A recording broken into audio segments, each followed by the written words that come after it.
Hello, everyone, and welcome to the Space Plus podcast. I am your host, Angelica Young. Today's episode, we're going to talk to Ani, who is a first-generation Hatian American student here at Columbia University.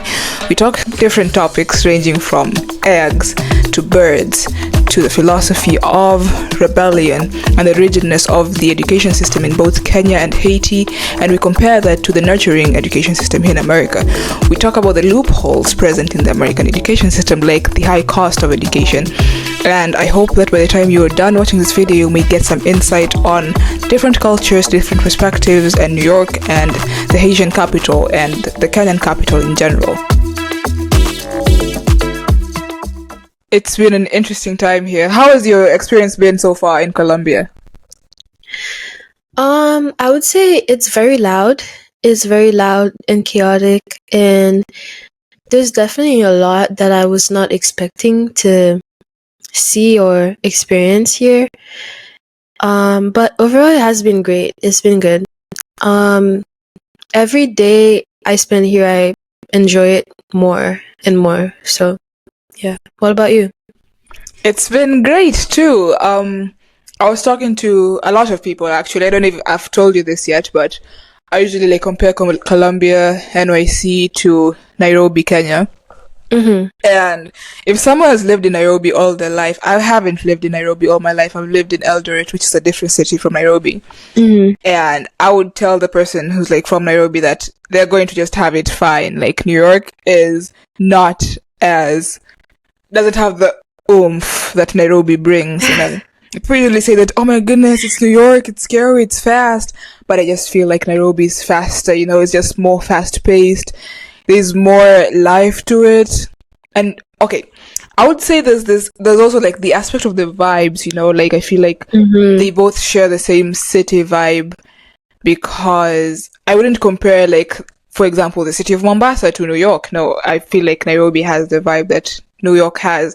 It's just that it's more, you have more heart beats and blood pressure when you're in Nairobi. And that I feel like is owed to the fact that if you want to cross the road, you don't have to in here, of course in New York there's the factor of jaywalking, but Mm-hmm. I feel like there's order from traffic lights. You can wait for your turn to cross and the cars will stop. Hopefully, because also cars Hopefully. J drive. But in Nairobi, that's the vibe all through. The traffic lights don't work for the most part, so you have to calculate when to cross, when a car is not coming. There's this one time I was almost hit by bus. We call them Whoa. matatus in Kenya, Onganyas. A matatu is smaller. I feel like a matatu is a minivan, so I was Mm-hmm. almost hit by a bus. And I was this close to dying. I wouldn't have come to Colombia. So I wouldn't have known you then. Yeah, you wouldn't have known me. So I feel like Nairobi has a lot, Nairobi gives you a lot of character development. And if you survive Nairobi, you can survive anywhere. You know the song by Frank Sinatra that says, if I can make it here, I'll make it anywhere. Yes. And that's New York.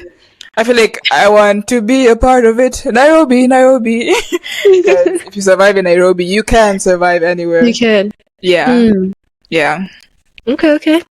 And there's also the aspect of underwhelmingness, I guess, when you come to New York, because you're like, oh my goodness, I'm coming to New York. Then when you get to JFK, there's this place in Kenya called Westlands. And it's usually giving the same vibes as Westlands when you get here. And it's underwhelming. But as someone said, New York is the ugliest and the most beautiful place in the world. I feel like the magic that is present here in New York is not present in any other place. And every single time I just wake up, or I just take the train to 14th Street, for example, or 59th Street, I'm like, oh God, this is the most beautiful place in the world. And there's this sort of magic that comes with being in New York that is not present in Nairobi. That's what I have to say. As much as Nairobi is faster and has more city life, but it's there's a magic planted in New York that is not present anywhere else I've been to. And I just every single day I wake up, I have a view of Law Library, and I'm like, oh God, okay, this is New York, I'm just amping myself up, God, there's just a magic that is present here. Yeah. Yeah. I totally get it. Yeah, I did live in the capital of Haiti, but it's not like as city like as New York is. Mm-hmm.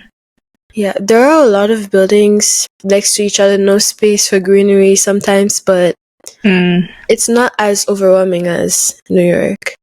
Well, in like the landscape wise, I would say, but yeah.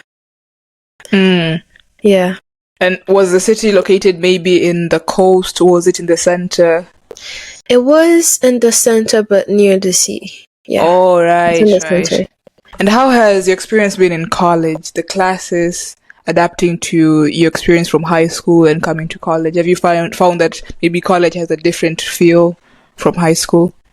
College definitely does have a different feel than high school because I feel like I'm very much still trying to get used to things, you know? And it's not the same as in high school because you know, all the people here, they already have their own established friend groups, you know, from their hometowns, from different places, and them coming here, they usually are not as together as I would say in high school because first of all, the schedules are very different from each other. You don't really have the same schedule as your friends do, and you don't really have the same time to spend with them as much as it was in high school where you do have like a more similar schedule. But I would say like there's more freedom in that sense because you can pick and choose what you do with your time. And yeah, it's cool meeting people and still like understanding that they do have in fact their own life apart from their life in college. Yeah, And the aspect of like friends, people having friends already, because the domestic students, I can say that they have maybe, you know, they had their classmates coming from the same high school that they were in, and they both came to Columbia, or they find out that, oh wait, you're from Ohio, for example. So they're going to like have that resonance from, or maybe like in general, because this is like America, it will be easy for them to talk to someone because of maybe the pop culture references, or as compared to how I would interact with them. So that was definitely something like in terms of socialization. I'm starting like from a clean slate, you know, when I'm talking to someone, this person is having a completely different lived experience from mine. I could have just bring up my like pop culture memes. They wouldn't get it because they definitely don't know someone, say Sauti Sol, the music band that is prevalent in Kenya. They have no idea of what Sauti Sol is. So it's been a very interesting venture so far, interacting with people. There are some people who actually there's some really interesting people. For example, there's this person you also I think you know him because Really? we were once we were in the 10th floor. We were coming from your dorm and we were going to, I think, the first floor, and you talked to someone in French. This person, yeah. So the same guy, like we just stumbled over each other some few days back, and I was with my Kenyan friends, and he was like, "Oh, you're from Kenya? You guys speak Swahili?" You know, like this person just knows a lot of languages. I guess he's passionate in languages or something. Yeah, I was like, he likes Kenya because he runs. languages. Yeah, because like he's a runner and he knows that Kenya is full of athletes and the athletic field is prevalent in Kenya, so he knew about that. So there's those interesting people who like know stuff about stuff, and then there are those people who like ask you, "Do you speak Kenyan?" Do you speak Kenyan? Do I speak Kenyan? Okay, I speak this language. It's the same as people asking, "Oh, hey, do you speak Haitian?" Do you speak Haitian? Yeah. But the same stereotype could be like, you know, it could traverse all fields because someone could ask the other party, "Do you speak Chinese?" There's no language like Chinese. It's like Mandarin, you know? Yeah. Yeah. So it's been very interesting actually coming here and meeting people who are like, some are totally oblivious of like what happens in Kenya, and some people actually know their stuff, you know? Yeah. Know what they're talking about. Yeah. So, the next thing is a very philosophical question. Okay. Annie, what brings you joy? What brings me joy? I would say I don't have a set of things that brings me joy. I just try to find joy in anything, kind of. So every day I make sure to like have a specific moment I can like go back to if it's like if the day gets worse, you know? And but if I were to pick what brings me joy, I would say talking to people, you know, from different backgrounds and just like hearing their stories. I feel like if I get to talk to I mean, it's my goal to talk to as many people as I can, but if I were to be able to talk to one person every day that inspires me, I feel like I would want to be more, you know? Yeah. Yeah, totally vibe with that. So that Yeah. you would say that if you wanted to talk to someone, one person who inspires you, you could talk to me every day, but that's definitely out of the question. Oh my god. But Well, you yeah, do inspire me. yeah, oh, I mean, thank Yeah. you. Thank you, inspire me too. Yes, yes. Yeah, and when you mentioned talking to different people, just getting that perspective, I feel like it broadens your mind. And in being in Colombia as well, just having this vast array of people from different parts of the world and different lived experiences, you know, just getting to have a conversation with someone and just make you have this perspective that I may never have had if I were to study in Kenya. And I'm grateful for that, you know. Yeah. Me Yeah. too. And having this opportunity, it's like we're in an international school, you know. I mean, it's an American school, like it's a school based in the US, but it is an international school because in Kenya, how we were defining international schools was like schools that have students from different parts of the world. There are private schools, and they just encompass students from not only Kenya but different parts in Africa and in the world in general. And I feel like that's the aspect I'm getting here. It's just not an university education experience where you just come to learn. You know, as they say, the most cliche thing is you learn from people and you learn from the environment. And then adding to that, the fact that you're in New York, like in the heart of New York. So like when you get out, when you go to Harlem, for example, I was once in Harlem and look across the street and there's this store that is called Kilimanjaro Fashions, I think. Kilimanjaro is a mountain in Kenya. In Tanzania. Almost took the credit. Oh, my Kenyan folks. But yeah, it's a mountain in Tanzania. And when I look at the other side, there was a shop called Dar es Salaam something. Dar es Salaam is also a city in Tanzania. It just has this, like, when you go to Harlem, it says that when you turn this way, you'd meet someone from Ghana or Senegal, and like just a vast array of cultures. I find it to be very fascinating. Just like New York is the hub of different people.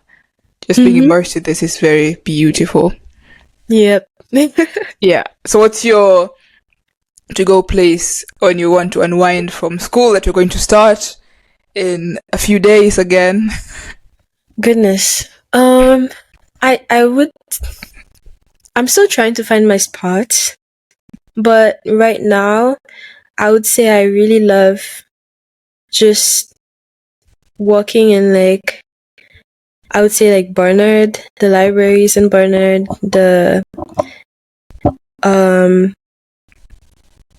there's just a couple of spots on campus, but I want to get more.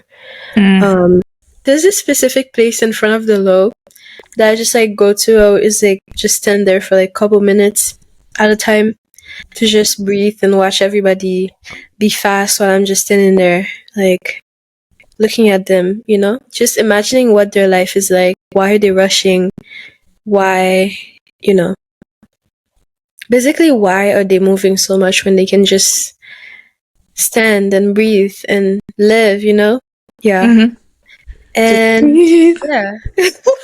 Yeah, I also have that experience when I'm looking over people because now I have a view of the library and everything that's in between the library. I just have that opportunity to just look at folks and ponder. I mean, where could this person in a white shirt be heading to? Yes. Or like this person is like from the mail center, they're carrying their mails. It's like every single person has their own like life going on, and it's just Yeah. very interesting to just see them just moving on randomly throughout their days. And the creepy person that I am, just looking at them. Oh God, thank you for making me Oh think goodness. like that. We are both creepy, you know? And it's a fact. It's a fact. We love people watching. People watching, yeah. You know, bird watching is, but with people. It's okay. Bird watching, bird treat people. I've never seen birds here in New York. Weirdly enough, like, okay, I saw a dead bird actually in front of Butler. Yeah, there's You a saw lot. it too? There. It's a very chunky bird. Yeah, right. Yeah, very chunky. I don't know, like chunky. That's its breed. Just chunky. Yeah. What's its very name? round. Chunk. Alright, it's very. I mean, do they die in this season? It's just the time to die before they get to winter. They're like, I have to sacrifice myself for the food supply of my family. I would say they migrate. You know, they go south like the Canadians. Yeah, whenever it gets colder, you see a lot of RV trailers. A lot of they just leave. You know, come back when it's warm. Or warmer. All right. Yeah. Oh yeah, birds. Yeah. Now we're getting to the juice of stuff. This is an evolutionary concept, right? The whole thing of birds moving. Mm-hmm. And a few days back, I was sitting, and the problem with sitting is that the thoughts come in, and I just start thinking about stuff. Yes. Yeah. And I was thinking, like, because human beings right now are inherently selfish and inherently, like, they look out for themselves above all else. Like, you may say that someone is selfless, but at the end of the day, the selflessness should tie back to them benefiting from the selflessness, you know? So is that an evolutionary, like, adaptation that human beings developed?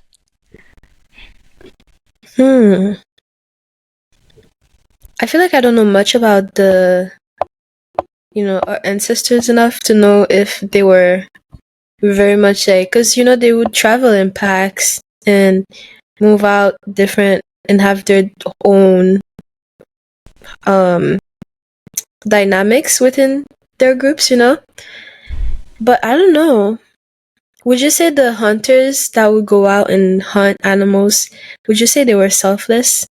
Or they were being selfish because they're bringing back food for the rest to cook for them that they would eat as well, I would say that people in the hunter-gatherer communities were more selfless than we are right now. I feel like they're more communal, they work for the benefit of the community, because if the community thrives, that leads to a direct, them thriving directly. So I feel like they were more selfless, but in this like capitalistic society right now, we are more individualistic because that will benefit us. So we don't need the essence of community to a certain extent, because of course human beings are social beings, so we cannot live without people. It can only take us so far. The quote that says, alone you can reach somewhere. I don't know what it says, but together we can reach far. Yes. I feel like I know that quote. Yeah. I can't remember the words either. So I cannot remember the words. I'm just barely hanging on my memory right now. I think it's caused by the food. How has the food been since you came to uni? I actually took myself to the medical center a couple of weeks back because I thought I was losing weight because of the food. It's like when you're with your family, you take the food they're cooking you so repetitively for granted, Yeah. Like, I ate this yesterday, why am I eating this again, And you just would eat it and not really appreciate the taste, the savors, the flavors. But now I just miss all of that, Because the food here doesn't have the oomph, It doesn't have the same. It's like you're eating, but you never feel full. And it's like doesn't have the richness, It doesn't really. No. Yeah, it's not savory. No. Yeah. For me, Yeah. What about you? I feel like I'm eating a lot of junk food because, for example, right now, like on Fridays and Saturdays, we have like John Jay's closed, so I have to go to JJ's place, which is a fast food restaurant. And yeah, I happen to, for example, this past week is different because on Friday I was like, I'm not eating dinner. Of course, I'm going to take like dinner at say 10 p.m. Right? Get off my dorm at 10 p.m. Find out that wait, they close now at 6 p.m. Yes, that was so bad. I went there at 11 with my friend because we were both really hungry, and it was closed. We felt like crying. We felt the pain from within. It was bad. Yeah, so I don't know. I was full, but I was like, okay, but it's time for my daily routine to go to JJ's at 10 p.m. to just get some snacks, probably.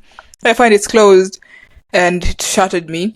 But yeah, I don't know what I was talking about. What was I saying? I was comparing the foods, right? So I would say if I go to like John Jay has good food. It has like almost concrete food. You know, the chicken. The chicken is. It's not the chicken that I have in Kenya, but at least it's chicken, you know, or rice. That's something I'm familiar with. It looks like chicken. That's all that matters. Yeah, it looks like chicken. Yeah, it looks like chicken. Almost tastes like chicken. I mean, tastes like that's some good chicken over there. But I feel like that doesn't, as you said, it doesn't have the richness of Kenyan chicken. You know, yeah, or like rice. I have rice and I eat the fruit salad and some cucumbers. But if like John Jay Dining Hall is closed, obviously I can go to Ferris. That's a long way. That's a long trek. So I go to JJ's, just take some snacks. I just made this commitment to never take the burgers that are in JJ's. Why? Yeah. Just because I was eating a lot of burgers when I came. I was like, okay, I gotta stop. I have to stop.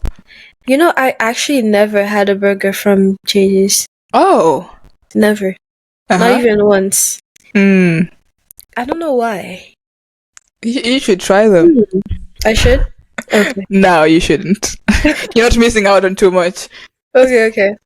Which reminds me, I was trying to get a raw egg from JJ's. A raw egg? Yes, because I just needed eggs to put in my noodles.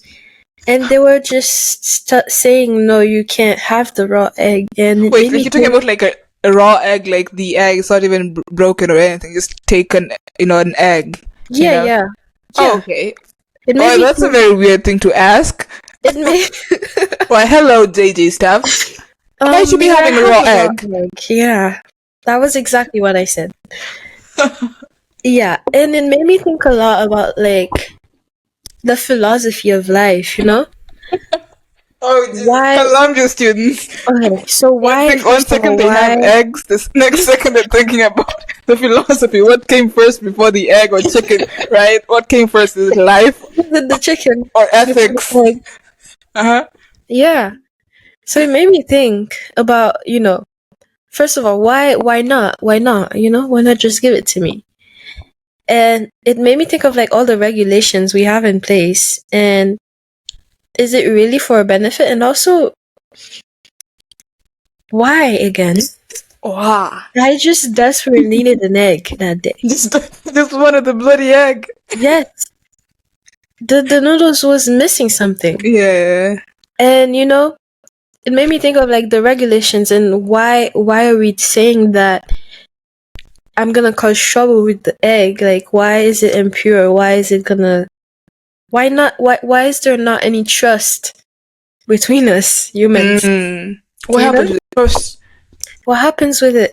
Yeah, I feel like for me, my experience here, and obviously the experience, like the freedom aspect in uni and high school, is completely different. I was in a Kenyan Catholic high school, so it was very strict. Like, it was super strict, and sometimes, because I'm like closer, like my side of my dorm is adjacent to the school side, which is like different from yours, which is adjacent to the street. Yeah. So I get to hear a lot of people just shouting and screaming out loud. They're from parties, and I just hear them screaming.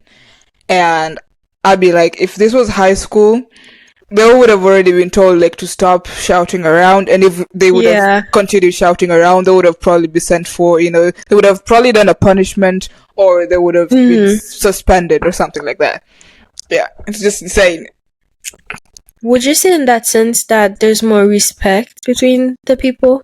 I feel like over here, it's more nurturing,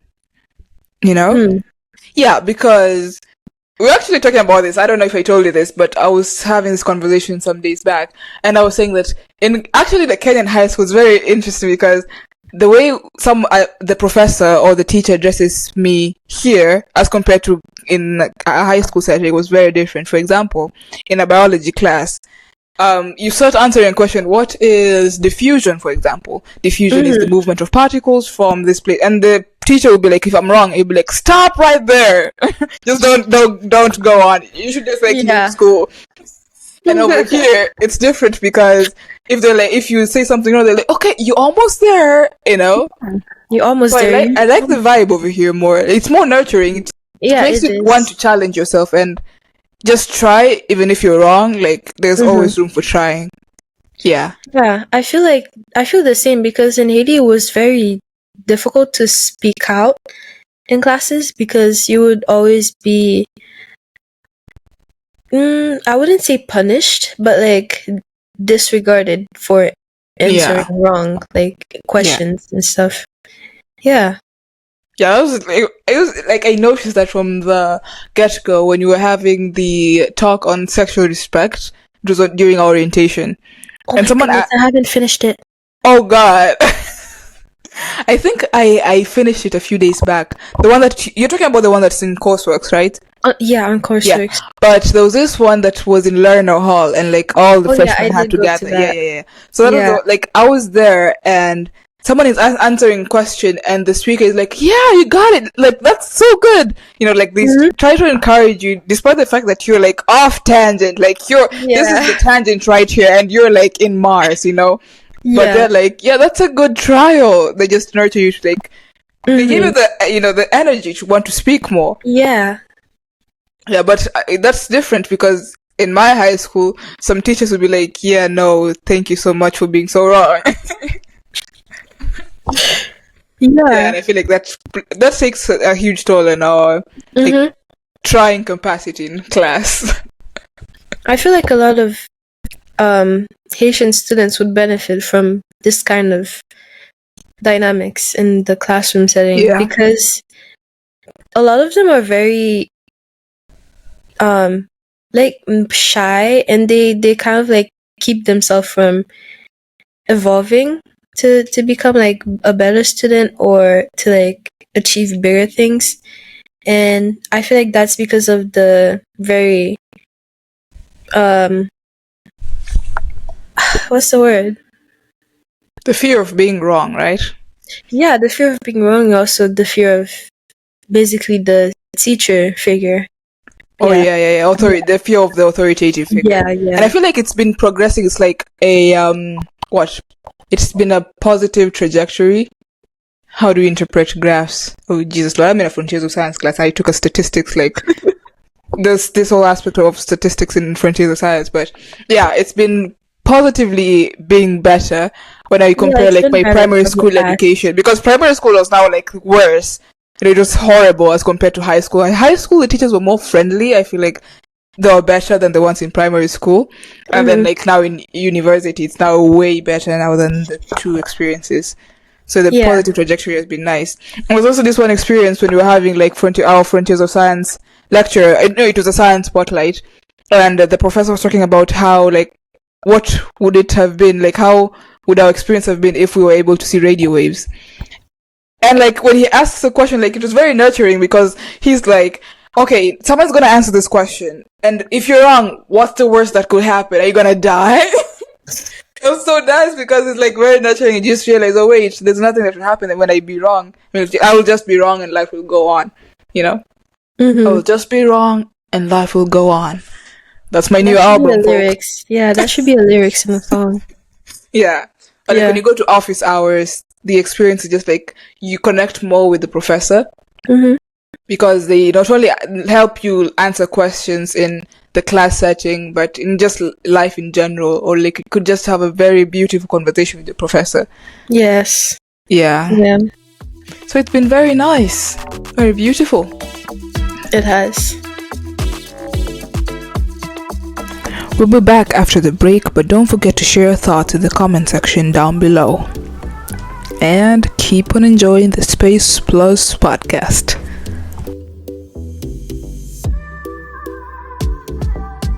What do you feel about calling teachers by their names here? It's actually pretty interesting because in high school, it was always like Mrs. this or Mr. that, you know? Yeah. Over here, like our late-term professor, just call me Jeffrey. Yeah. Yeah. Have you like adapted to it? Like, do you call your teachers by their names or their preferred names? Like, was there any initial like hesitation before you?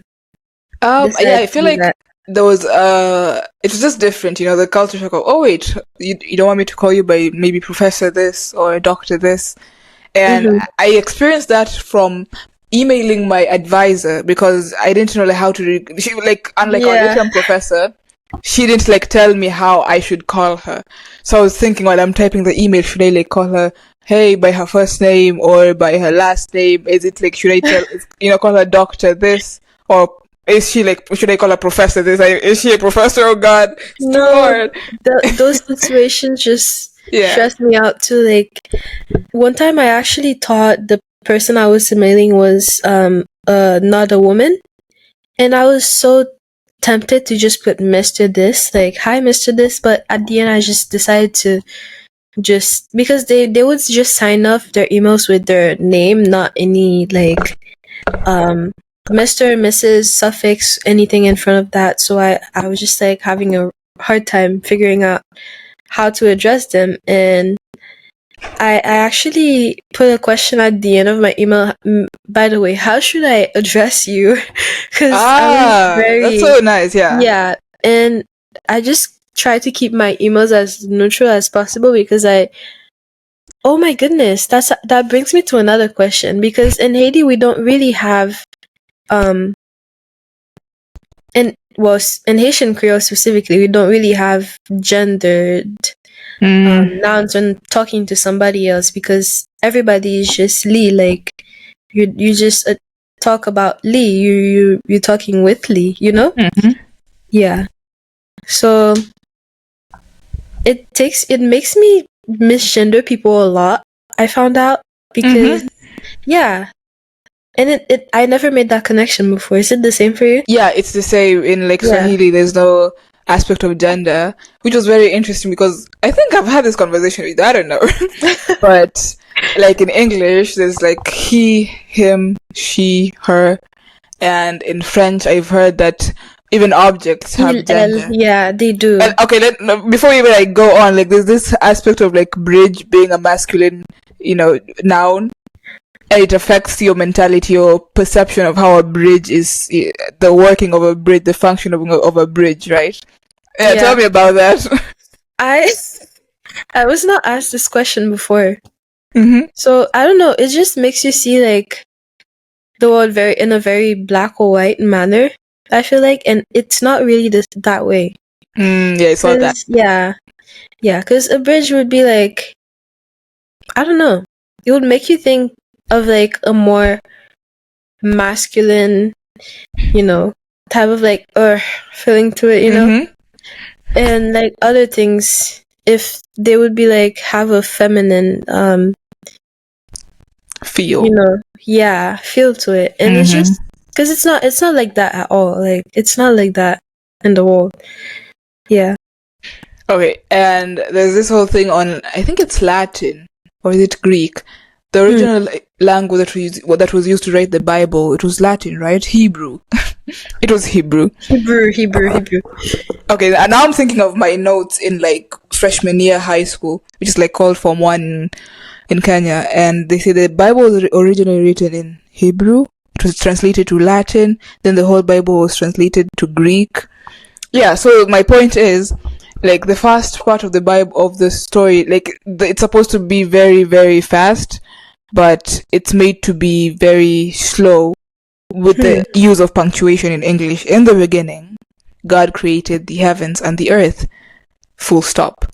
The earth was formless and desolate. Stop. And like it's supposed to be very, very fast when you read it in its original language. So it's the the whole thing of when you the translate aspect of time. Yeah, and translation also, like when you translate a language from one form to the other, it loses that element of time in the sense that it seems like it's happening very slowly and very intimately in English, but in Hebrew it was very fast and very fast paced. I never knew about that before. Yeah. And also the aspect of time, as you mentioned. I know a lot is like lost in translations, but I never thought that time would be one of those things. Yeah. There's this whole argument in time. I don't know. That should be a separate podcast. Yeah. So we were talking about gender in language, and you asked me about Swahili. So Swahili is the same thing. Like we have no gender. Like if you're talking about someone, you have to be very specific for someone to know that this is a guy or a girl. Because, like, for example, in English we have the pronouns she and he and him and her, but in Swahili there's no aspect of that. So when you refer to a human being, it's just like a human being. You don't know if that's a girl or a guy.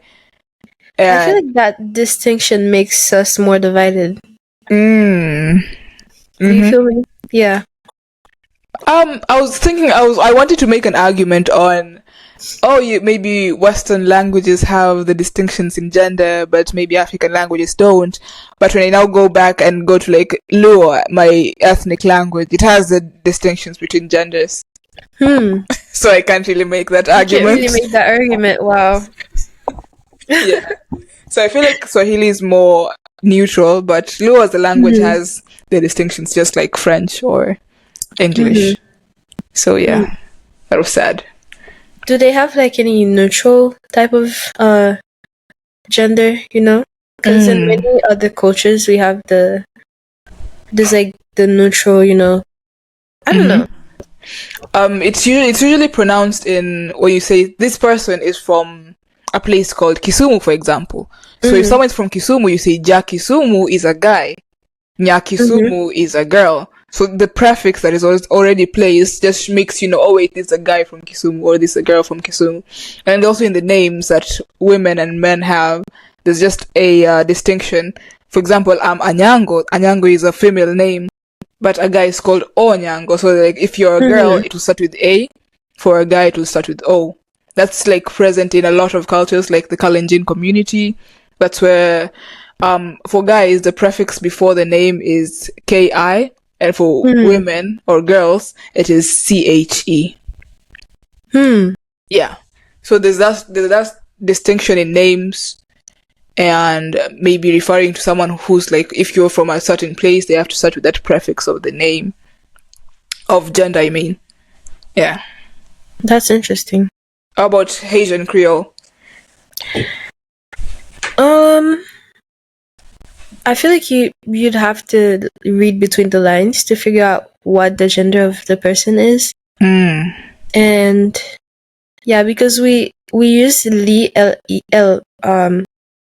I whenever we're like talking about like a third person. So it's really difficult to make that distinction, I would say. Yeah. Do you think, as you said, that unites the whole ideology of gender, or does that divide people? There's division. There's division. No, I feel like I would usually like argue that because there's not really that, distinction between genders, that it would make it more connected, like everybody would be more accepting, of each genders and stuff, but it's very much the opposite.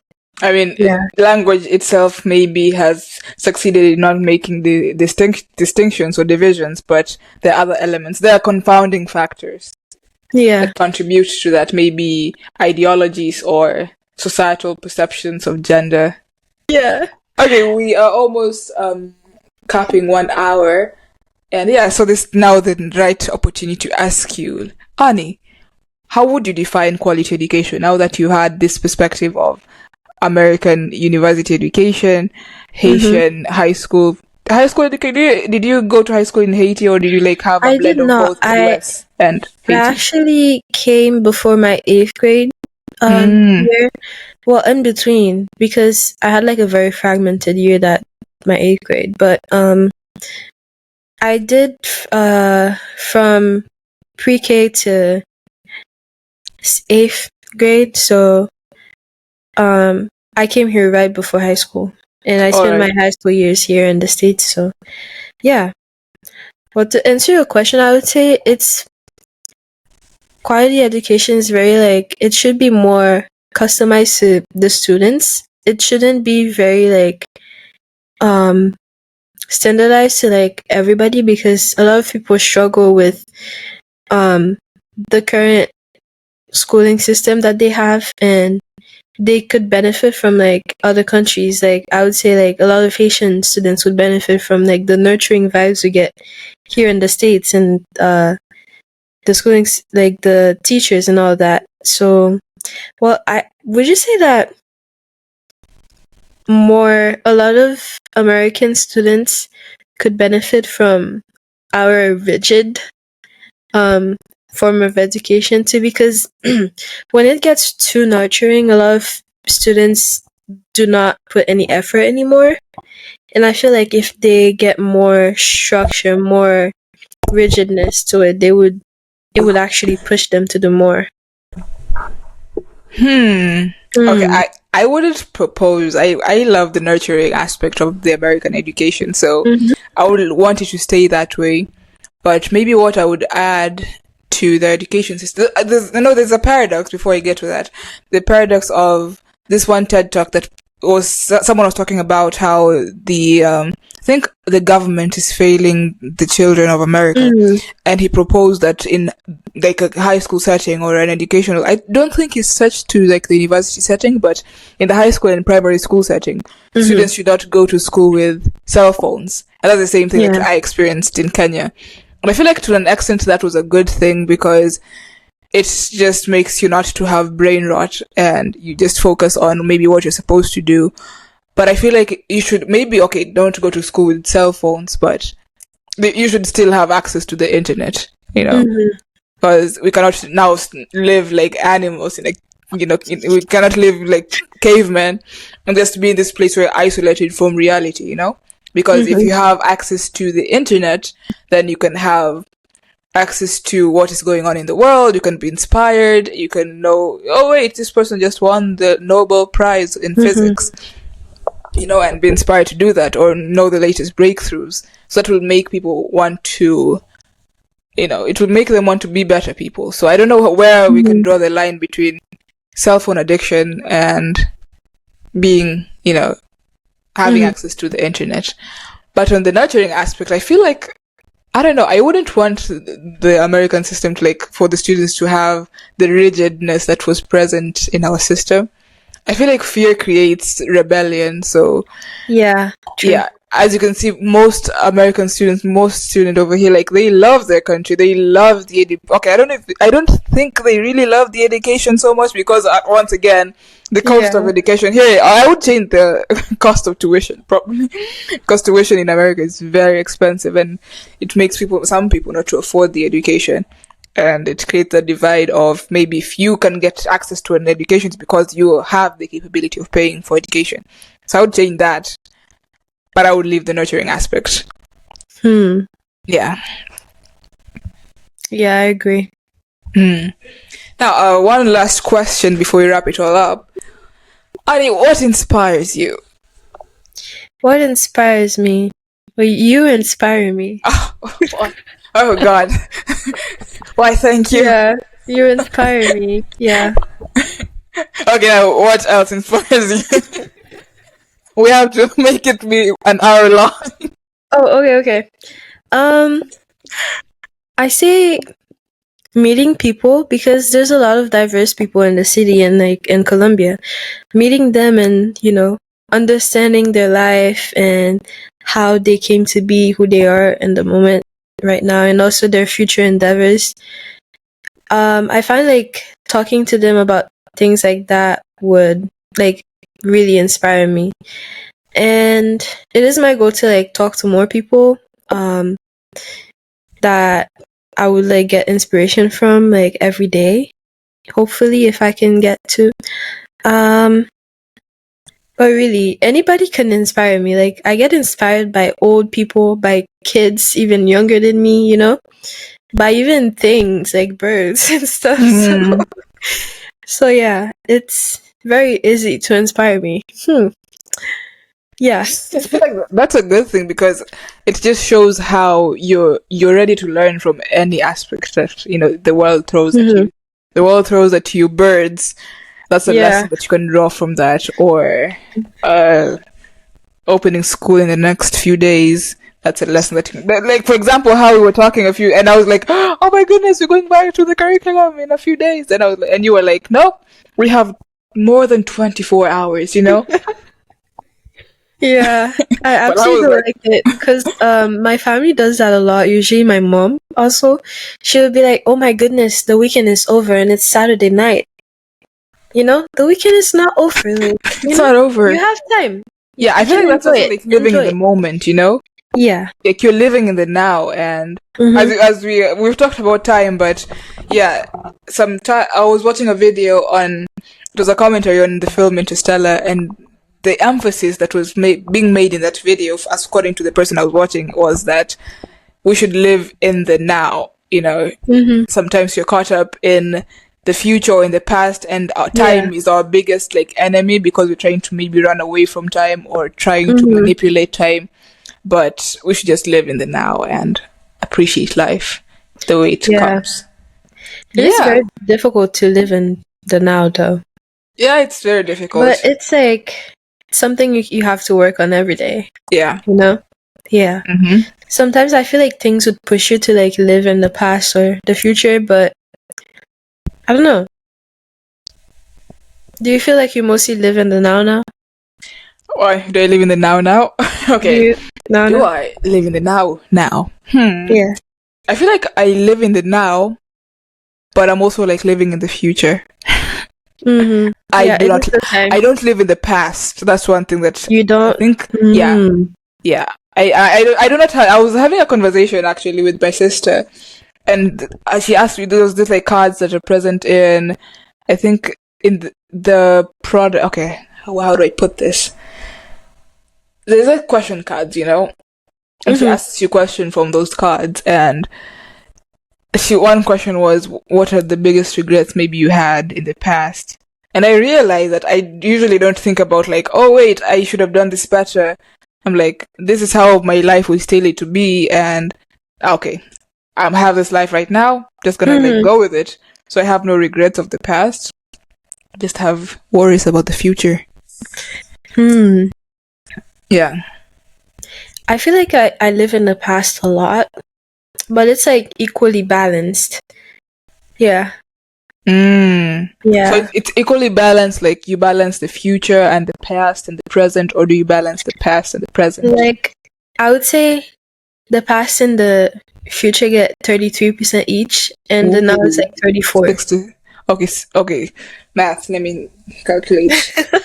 All right. Oh, I got it. Yeah. So the now is like a little bit more than the others. But yeah. I guess you should have like 90% living in the now. So like, how do we draw the line? Because you have to think about our future, I'm always romanticizing like, wow, the future is so bright. Gotta work on my future. Yeah. So like, how do we draw the line between living in the now and, caring about the future? Maybe blocking time for each, Because, like, it's all about time. Because, like, if you spend too much time thinking about now, you'd be, like, stuck in a lot of ways. And if you spend more time about the future, you just don't get anything done at the moment. Yeah. So, yeah, it's very much, like, allocating time to each of those things. And and you need to remember your past, too, because that's how you're gonna know where you're going, right? about Because like where it you're could help going, you your be future. grounded and Mhm. appreciate where you're from. Like, oh my god, sometimes it could be easy to forget that we're in Colombia, for example, Yeah. and you take it for granted, but you have to remember, wait, I was working toward this goal just a few years back. Well, this has been a great conversation, Ani. It has. I'm honored to have you here as my guest in the podcast. When will you honored come to be back? here. We were supposed to talk about architecture too, because you're passionate in the field of architecture. So I guess we'll have that in another conversation, because you have to come back. Yeah. So yeah, it's been great having you. Thank you for coming here. Thank you for having me. So that was it for this episode with Ani. Don't forget to like, comment, share, and subscribe. Share it to someone who may be in need of watching this video, who likes quality education, who likes talking about eggs, or likes talking about birds. And I hope to see you in the next episode of the Space Plus podcast.